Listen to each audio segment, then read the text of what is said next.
O Poder Local na Rádio. Hoje com Ala Menezes, Presidente da Câmara Municipal de Angra do Heroísmo.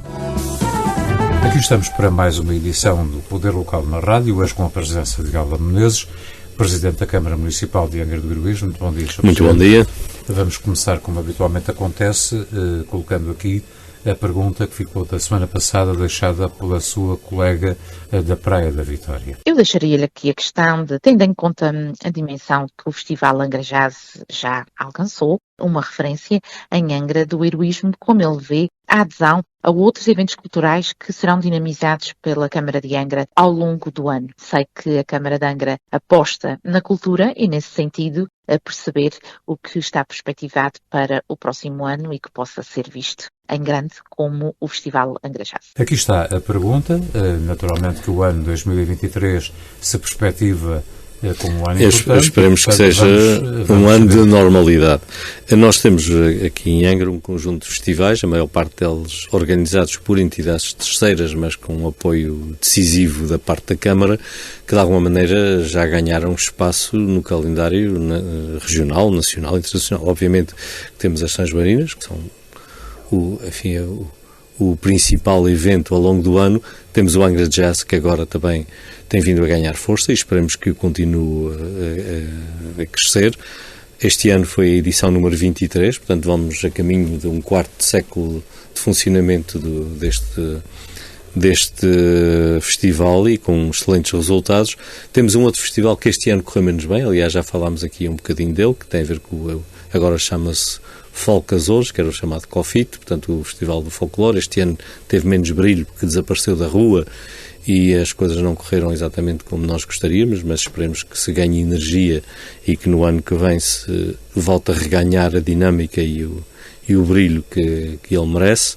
Depois temos, ao longo dos períodos, obviamente temos o Carnaval, mas essa é uma questão popular e da ilha toda. Depois temos, ao longo dos períodos mais mortos, sempre um conjunto de eventos que são organizados pela própria Câmara para evitar exatamente o desaparecimento da atividade cultural da rua. Para além dos festivais de cinema e o de rock, temos chamado o Angra em Festa, que funciona durante o verão e que tenta colocar em pontos-chave da cidade alguns grupos que vão animando aqueles espaços. E depois, durante o inverno, temos um conjunto de atividades mais voltadas para as freguesias e para a manutenção da atividade das filarmónicas. Depois, ainda no campo das filarmónicas, no Porto Judeu, há o Festival de Filarmónicas, que também já ganhou um espaço no calendário das atividades culturais muito importante e que, obviamente, queremos também ver fortalecido. Na vertente taurina, associado às São Joaninas, temos sempre o Festival de São João, que se tenta sempre ser também uma referência a nível nacional do ponto de vista das touradas de praça. Professor, entretanto, em 2023 celebram-se os 40 anos da elevação da cidade de Angra à condição de património da humanidade. Tanto quanto sei, também está em preparação um programa especial para assinalar essa efeméride. Há um conjunto de atividades que estão centradas sobre os 40 anos do Património Mundial, que tem também, digamos, o seu centro em torno das São Joaninas, cujo tema é exatamente esse. Portanto, o tema das São Joaninas do ano que vem, fica já aqui o anúncio feito, tem exatamente a ver com esta classificação, mas numa relação com aquilo que aconteceu naquela altura, porque na verdade Angra foi integrada na lista de Património Mundial numa situação verdadeiramente trágica, ou seja, foi na sequência do terremoto de 1980 e em 1983, quando Angra integrou a lista, Angra era um verdadeiro estaleiro de obras de reconstrução, estava-se em plena fase de retomada. E, portanto, o tema das São Joaninas está em torno desta fase de Angra ser uma espécie de fênix renascida das ruínas. Na verdade, todos conhecem digamos, o mito da fênix, nem que seja do Harry Potter, e portanto fênix era um animal, uma ave muito bonita, que à medida que ia envelhecendo as penas iam perdendo lustro e ia se degradando, e depois, em vez de morrer, ardia, e das cinzas da fênix nascia uma ave nova, bonita, toda enfim, no seu auge da sua beleza. E portanto Angra é um bocadinho isto, é uma cidade que das ruínas e do desastre de 1980, renasceu bastante melhor, com uma força muito maior e com uma qualidade arquitetónica e uma qualidade de serviços muito superior àquela que tinha antes do sismo. Portanto, este ano as sanjoaninas estão em torno deste tema do renascimento da cidade depois da catástrofe de 80 e de um renascimento que levou a cidade à classificação de património mundial, ou seja, ao topo daquilo que a nível mundial são os bons bens que devem ser preservados.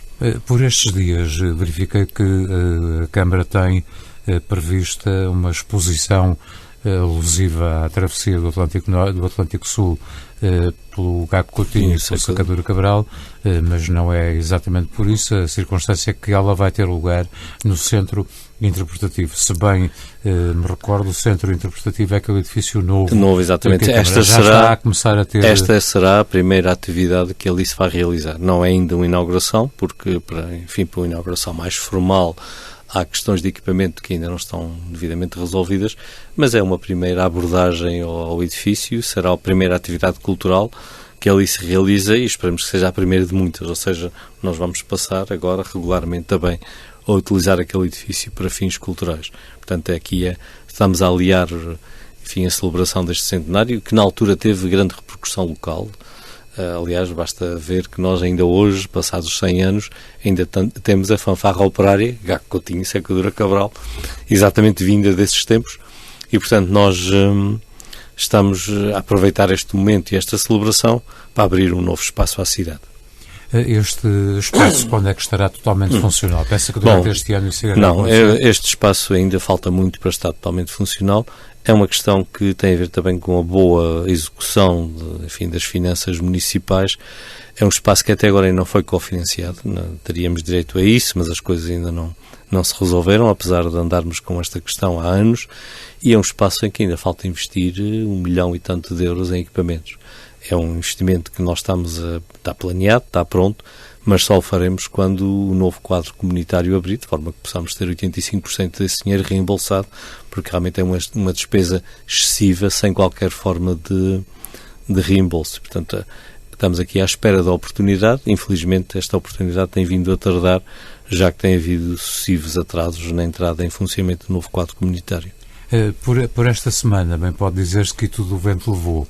Ou seja, tivemos aqui um mini tornado que provocou mais estragos muitas vezes que alguns ciclones e furacões anunciados. Não foi bem um tornado, passou aqui por cima de nós um cumulonimbus, e toda a gente já ouviu falar, normalmente diz-se em inglês, do downburst, ou seja, por debaixo deste tipo de nuvens, são nuvens de grande desenvolvimento vertical, há uma espécie de coluna de ar que desce das alturas e se espalha para os lados. Nós tivemos o azar disto ter acontecido aqui numa faixa relativamente estreita, mas significativa, começando aqui a oeste da cidade e atravessando a cidade no sentido do Morião, de maneira que a zona por onde isto passou, em menos de 5 minutos, ficou o caos. Tivemos centenas de árvores com ramos partidos, em alguns casos totalmente arrancadas, linhas de telefone e de eletricidade caídas, enfim, aquelas coisas que acontecem sem aviso.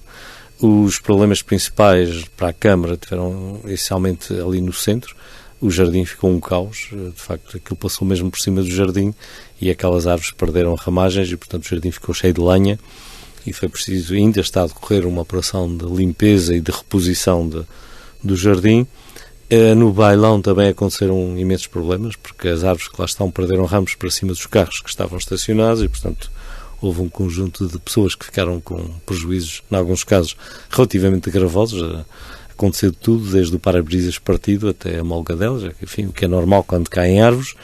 E depois temos ainda assuntos que têm a ver com telecomunicações que ainda não estão totalmente resolvidos. Ainda há linhas caídas em várias casas. Há muita gente que ainda está sem televisão e sem telefone em casa.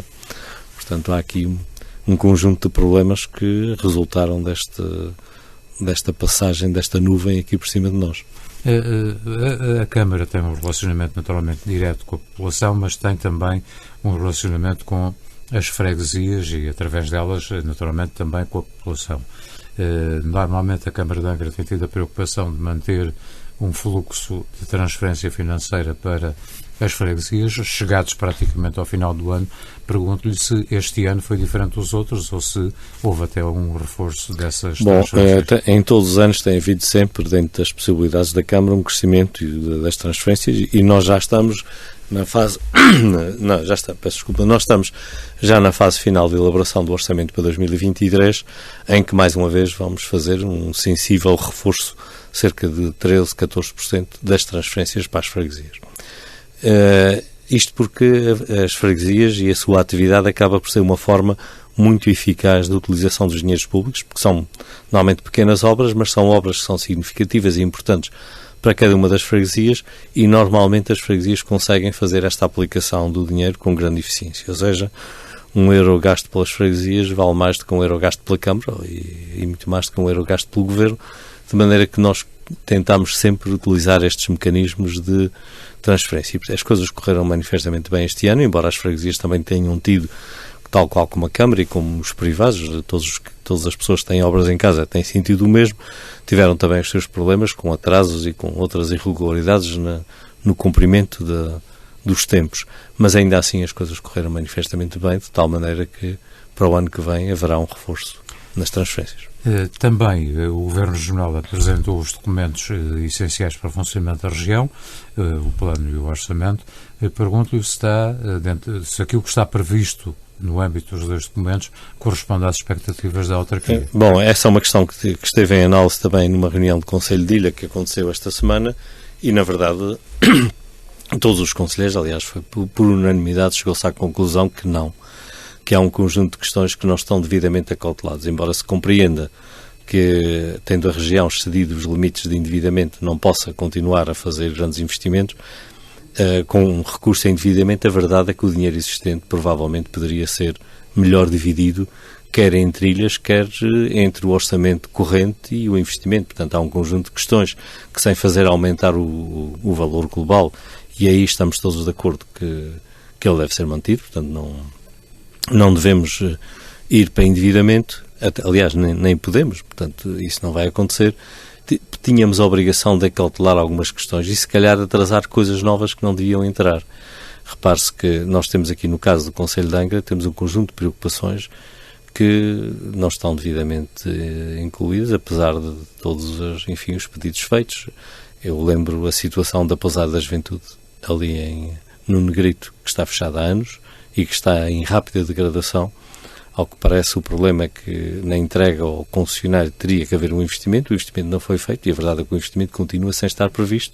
Portanto, eu temo que aquele edifício vai seguir o mesmo caminho do Hospital Velho ou de outro qualquer edifício que fica abandonado e, portanto, é fundamental pegar-se nisso, não está lá previsto. A questão das duas igrejas que a Câmara está a investir, é das concessionistas de Livramento, que têm obras acessórias, têm os claustros anexos e têm o próprio interior das igrejas, em que era preciso investir, e a única previsão que ali vejo são 50 mil euros para um projeto que é preciso fazer-se para o claustro de Livramento. Não chega, portanto estamos numa situação em que era preciso investir mais. Depois temos as questões das estradas, que apesar de todas as dificuldades, e elas são muitas do ponto de vista do sistema de produção de asfaltos e de toda a gestão deste tipo de obras de pavimentação, a verdade é que as nossas estradas estão-se a degradar rapidamente, tanto as municipais como as da rede regional, sendo que as da rede regional são as estradas principais e, obviamente, precisam de um investimento grande. E, neste momento, o dinheiro que está para esse fim é claramente insuficiente e, portanto, nós vamos continuar a assistir à degradação da rede. Outras duas questões que para mim são muito importantes e que são genéricas para a ilha, portanto não tem apenas a ver com o Conselho de Angra, tem a ver com as acessibilidades, que é uma questão que nós temos vindo aqui a falar ano após ano. Há a conclusão da obra de Porto Pipas, a obra essa que para mim neste momento é uma enorme preocupação. A obra está numa fase de grande vulnerabilidade em caso de haver uma tempestade de mar que traga ondulação aqui do sul ou do sueste. Se isso acontecer, para além da eventual destruição do que lá está feito, há a possibilidade de nós atolharmos a bacia portuária com os materiais que ali estão e aí a obra pode se transformar num pesadelo, porque depois de fazer a dragagem dos materiais que caiam para dentro da baía pode custar milhões. Portanto, é neste momento uma obra que devia já estar concluída. Houve um conjunto de atrasos causados pelas questões arqueológicas que agora colocam em risco tudo isto. E, portanto, é fundamental acabá-la e também é preciso que haja mais dinheiro nessa linha. E depois há uma questão que é importantíssima para a ilha, que é a questão do Porto da Praia e o cais de cruzeiros na Praia da Vitória, que, apesar de ser na praia, obviamente é no interesse de Angra e um interesse fundamental que isto se resolva. E, mais uma vez, este ano se chutou para a frente e não aconteceu nada. Portanto, não há dinheiro que chegue para o que quer que seja. Portanto, estas são questões importantíssimas. Há uma coisa boa no plano, há uma verba substancial para investimento na Aerogar das Lajes. Se isso acontecer, se esse dinheiro for efetivamente gasto, estamos no bom caminho e, portanto, também é de saudar como muito positivo esse passo. Quanto ao resto, é claramente um plano decepcionante para nós aqui nesta ilha. Professor, a inflação tem-se feito sentir também nos Açores, a alguns níveis, mas não tão impactantes quanto aqueles que se vêm sentindo no continente, nomeadamente no custo da eletricidade e do gás. Acredita que a EDA vai manter o seu tarifário para 2023? Bom, a EDA já teve um aumento agora no mês passado. E é preciso também aqui esclarecer uma questão, é que a EDA não fixa o tarifário. O tarifário é fixado pela entidade reguladora dos serviços energéticos. E a verdade é que nós temos um conjunto de produção endógena de energia que nos permitiria, de alguma maneira, autonomizarmos em relação às fontes externas, essas sim, indutoras da tal de inflação. Ou seja, a inflação acontece no setor energético essencialmente porque os combustíveis, com destaque para o gás natural e para o fuel, têm vindo a subir em flecha. Ora, como nós temos ou poderemos ter, porque ainda temos um consumo assinalável, mas em boa parte poderíamos dispensá-lo, podemos passar um bocado ao lado disto. A outra questão que era fundamental aqui fazer-se, e iniciou-se pelo Corvo e já se fez nas Flores, já há uns anos atrás, mas que era preciso dar uma particular energia, é a substituição do butano, do gás da garrafa, por fontes elétricas. Ou seja, neste momento já é mais caro, quando o equivalente quilowatt-hora de gás com o quilowatt-hora de energia, o de gás já é mais caro. Ora, nós podíamos e deveríamos rapidamente partir para um programa de substituição dos esquentadores e dos fogões por os seus equivalentes com uma base elétrica, nomeadamente no caso do aquecimento da água, para as bombas de calor e para os painéis solares, mas é mais fácil irmos para as bombas de calor, que têm instalação mais fácil, e resolvermos rapidamente esse problema, porque na verdade esse é um produto que vai subir e neste momento, da maneira como as coisas funcionam, as pessoas às vezes esquecem-se disso, mas quando nós compramos gasolina, o que nós pagamos ali de imposto é para subsidiar outros combustíveis, nomeadamente o gás, e portanto o preço do gás não é já o preço real, já tem um subsídio que já é bastante intenso, subsídio esse que é feito à custa de outros combustíveis, e portanto há aqui uma necessidade de nós racionalizarmos esse sistema para evitar que daqui a dias tudo isto tenha que subir. Ou seja, as pessoas pensam que quando compram gasolina estão a dar dinheiro ao governo, não, estão a dar dinheiro a nós todos, porque esse dinheiro depois o que serve é para subsidiar os preços dos combustíveis nas ilhas mais pequenas, de forma que haja um preço uniforme em todas as ilhas, e em particular a questão do gás. E esta é uma questão que merecia uma análise mais aprofundada e mais intensa neste momento em que está a ficar crítico esta questão e se antevê um inverno complicado do ponto de vista das fontes energéticas, nomeadamente os combustíveis. Obviamente que a geotermia está cá e não vai aumentar de preço. Obviamente que o vento está cá, o sol está cá, os resíduos cá estão e nós podemos produzir energia a partir deles. Portanto, nós temos um conjunto, temos água também, temos as hidroelétricas, nós temos um conjunto de fontes endógenas, ou seja, na nossa própria terra, cujo preço não varia com a guerra na Ucrânia, que precisam de ser maximizados de forma a diminuir a dependência dos combustíveis importados, cujo preço, esse sim, está dependente de condicionantes que nós aqui não temos qualquer controle sobre elas, nós não podemos influenciar esses mercados. Particularmente preocupa-me a questão do gás, porque é uma questão que poderá depois ter reflexos importantes não apenas sobre o gás, mas também sobre as gasolinas e sobre os gasóleos, porque uns, de alguma maneira, subsidiam os outros. Professor, vou-lhe pedir um breve olhar pelas obras que estão em curso no Conselho fazer o ponto da situação? Bom, uma obra que está a se aproximar do fim, felizmente, é o terminal rodoviário. Nesta altura, a obra está a entrar na fase de acabamentos. Já por causa da ladeira de São Francisco, que também está em obras e vai continuar em obras durante algum tempo, porque para evitar o corte do trânsito, a obra tem que ser feita em 2 fases, o que implica necessariamente uma lentidão muito maior na sua execução, mas para evitarmos uma situação semelhante à da famosa rotunda do verão passado, optámos por fazer aquilo em 2 metades, de forma a nunca cortar o trânsito. Fomos obrigados a cortar o trânsito de pesados, porque há abertura de valas e há sempre o risco, particularmente agora nesta época do ano em que o terreno está mais úmido, de haver algum desabamento de valas, o que é perigoso para os trabalhadores e perigoso também para os veículos.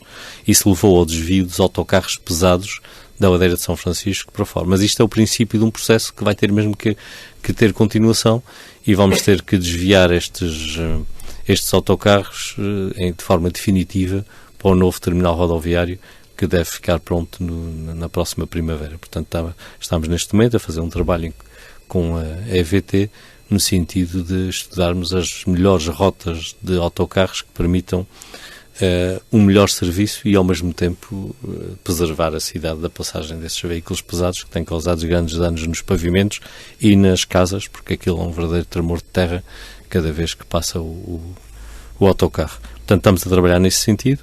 O primeiro passo foi dado e, nesta altura, isto está a causar já alguns incómodos. Fez-se uma experiência de fazer descer os autocarros por diante do centro cultural, mas a verdade é que está a causar atrasos no trânsito. Portanto, se calhar vamos ter que passar para a fase seguinte, que é os autocarros vindos do lado leste da cidade, ou seja, do lado da praia, a entrarem pela Silveira, ou seja, descerem a circular, seguirem em frente, o que, do ponto de vista do tempo, não altera muito, porque é uma via desimpedida e, portanto, podem rapidamente chegar à Silveira e entrar no sentido de São Pedro para dentro, pelo Fanal, e ir até ao Cerrado do Bailhão, ou, em alguns casos, porque ainda estão a circular por dentro da cidade no sentido oeste-leste, passar depois para a Praça Velha e seguir em direção à praia, por aquele lado, enquanto estiver a funcionar assim, porque a partir de determinada altura, esses autocarros pararão no novo terminal e, a partir daí, seguem os minibus com uma rede que tem que ser mais densa e mais eficaz, mas isso é um processo que irá acontecer de forma gradual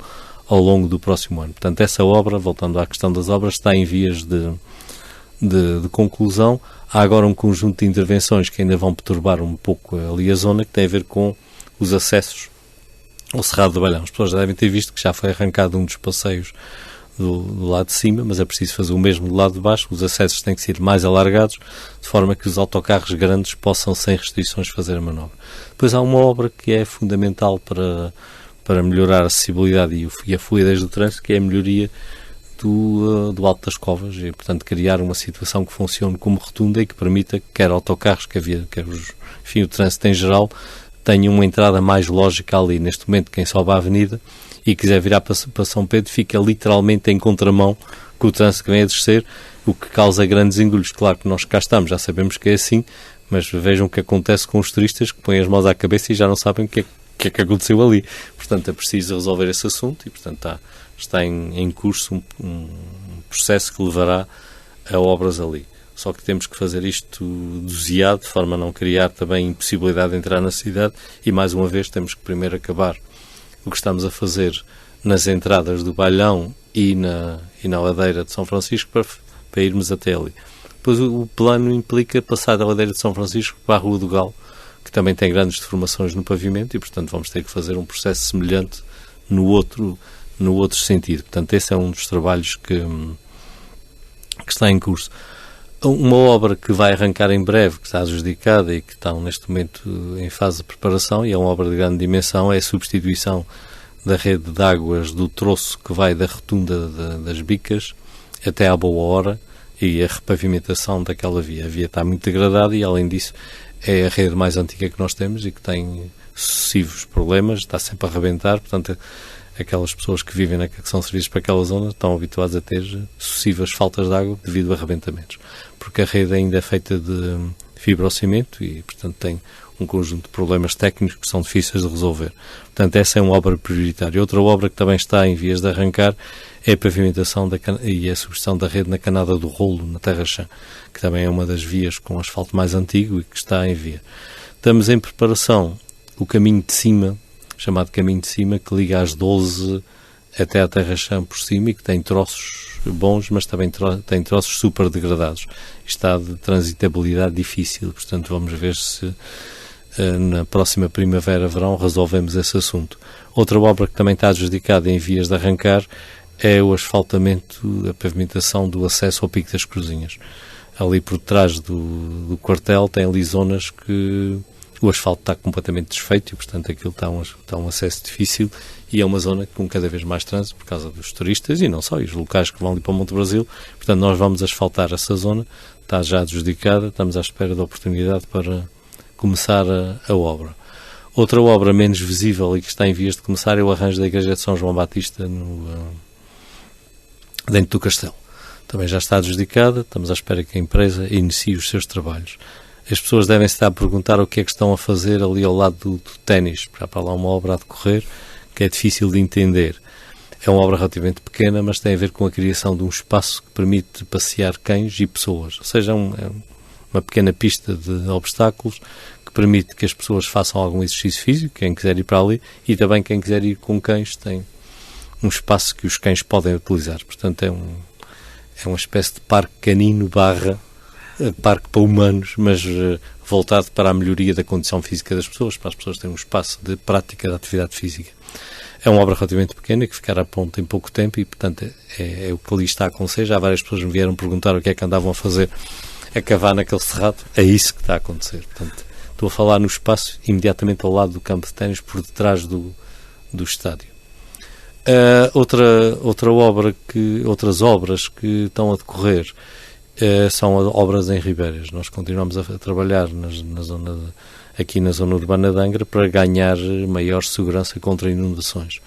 E uma das obras que acabou foi nos Cupins, já está a Ponte Nova em funcionamento e, portanto, é uma zona que sempre que chovia havia ali problemas, já não haverá.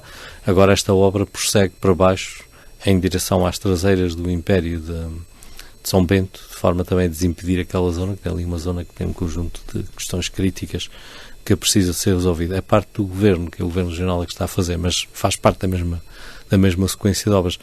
No que diz respeito à Ribeira está quase pronta, que é aquele deu origem ao corte da rotunda, aquele canal diante de São Rafael, que vai permitir evitar aquilo que era costume, que era cada vez que chovia tínhamos aqueles terrados diante de São Rafael cheios de água e a água a correr para a estrada, portanto essa questão está ultrapassada. A Câmara comprou uma casa logo a seguir à padaria da Ponta do Muro, portanto em direção ao hospital. Havia ali uma casa que foi demolida e está lá também uma obra a decorrer. Essa obra é a criação de um poço sumidouro que serve para amortecer o pico de cheia, ou seja, aquelas águas que vêm de cima dos terrados que estão entre o hospital e São Rafael e que vinham para a estrada ali e que depois entravam por São João de Deus abaixo e causavam ali sérios problemas quando havia chuva muito intensa, vão ser recolhidos nessa estrutura, o que permite fazer uma melhor distribuição da cheia, de forma que nunca exceda a capacidade das estruturas que ali estão montadas. E creio que com isso nós também resolveremos um dos pontos críticos da cidade, que era aquele. E agora temos uma nova obra que também é preciso começar a preparar e já estamos a avançar com ela, que é criar condições para desviar uma grota que vem para ali à zona do Chafariz Velho, vem para uns terrenos para ali abaixo, e um outro troço que vai parar às traseiras das casas da rua Capitão João Dávila, ou seja, daquela que sobe em direção às bicas dos portões de São Pedro para cima. E aí também há que fazer aí um trabalho, porque aqueles terrenos estão a desaguar literalmente para cima das casas que estão ao longo da rua e isso é uma zona que precisa de investimento. Portanto, eu diria que estas são as obras aqui na zona urbana. Depois temos as questões da proteção costeira. A proteção costeira do Terreiro em São Mateus está feita, falta apenas questões que têm a ver com iluminação e com questões elétricas e, como se pode ver por quem lá for, não interferiu em nada com a qualidade da onda, antes pelo contrário, e portanto fica desmentida pela prática as previsões tão negativas que alguns faziam sobre a obra, portanto, que mostra que a engenharia ainda tem algum saber e algum valor.